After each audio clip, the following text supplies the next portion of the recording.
ধৈর্যশীল নারী এবং পুরুষকে আমি আল্লাহ বড্ড পছন্দ করি। ওয়াস্তাঈনু বিস-সাবরি ওয়াস-সালাহ ওয়া ইন্নাহা লাকাবীরাতুন ইল্লা আলাল খাশিঈন। আল্লাহ বলে যখন বিপদে পড়বা সালাত এবং সবর দিয়ে আমার কাছে সাহায্য চাইবা। বিপদ আসলেই রাহমাতাল লিল আলামিন জায়নামাজে দাঁড়ায় যেতেন। আমরা বিপদ আসলে কি করি? হায় হুতাশ, ফেসবুকে স্ট্যাটাস দেই, ঠিক কিনা? হ্যাঁ, ফেসবুকে শেয়ার দেই। বিপদ আসলে বন্ধুর সাথে শেয়ার দেওয়ার আগে, নিজের স্ত্রীর সাথে শেয়ার দেওয়ার আগে, ফেসবুকে শেয়ার দেওয়ার আগে শেয়ার করবো কার সাথে? আল্লাহর সাথে। কারণ আপনার বিপদ থেকে আপনার কেউ উদ্ধার করতে পারে না, একজন সত্তা ছাড়া। চিল্লায় বলতে হবে তিনি কে? সে আল্লাহ বলেন, গোলাম বিপদে ধৈর্য ধারণ করো। আল্লাহর হাবিবকে আল্লাহ সান্ত্বনা দিচ্ছেন, ওয়াসমির আলা মা ইয়াকুলুনা ওয়াহজুরহুম হাজরান জামিলা। ও নবী, ওরা যা বলে মন খারাপ করবেন না, মন ভাঙবেন না, ধৈর্য ধারণ করুন। ওয়াহজুরহুম হাজরান জামিলা, তাদেরকে সুন্দরভাবে ইগনোর করুন।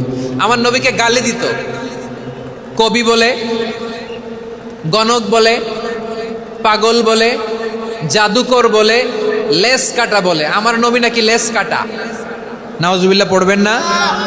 আমার নবী নাকি নির্বংশ, ওনার বংশ নাকি দুনিয়াতে টিকবে না।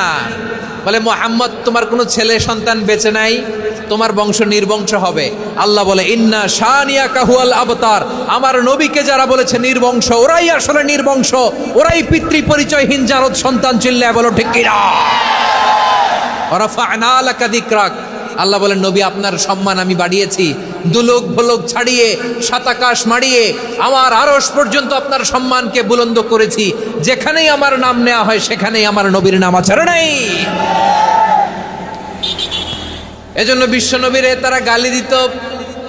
বিশ্বনবী যেন গালি শুনে মন খারাপ না করে, আল্লাহ বলেন, নবী ওয়াসবির আলা মা ইয়াকুলুন, ওরা যা বলে বলুক, আপনি মন খারাপ করবেন না। আমার নবীরে কাফিরেরা যেমনি গালি দিত, এই যুগে আমাদেরকেও গালি দেয় এমন কিছু লোক আছে না নাই? আমার নবীকে গালি দিত গণক, জাদুকর, এরপর গালি দিত পাগল, নির্বংশ বলে। আর আমাদেরকে গালি দেয় মৌলবাদী বলে, আমাদেরকে গালি দেয় রাজাকার বলে। হ্যাঁ, রাজাকার শব্দটা তো এখন একটা অ্যাওয়ার্ড হয়ে গেছে, অ্যাওয়ার্ড।